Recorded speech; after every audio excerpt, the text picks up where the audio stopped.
نمیدونم تو چه حالی بود، چه اتفاقی افتاد که زینب این حرف زد.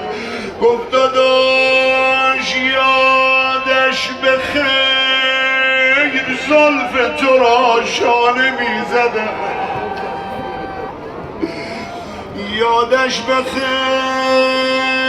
موی تو را شانه میزدم،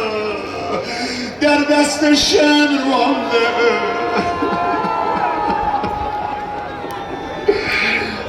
همه خاطرات من،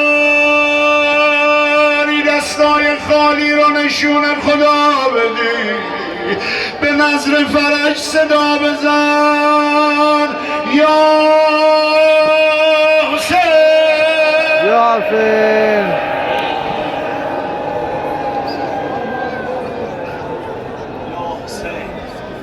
منم 2-3 دقیقه و یا علی، منم مثل حاجی شب آخرمه، از صبح قبل نماز تو حرم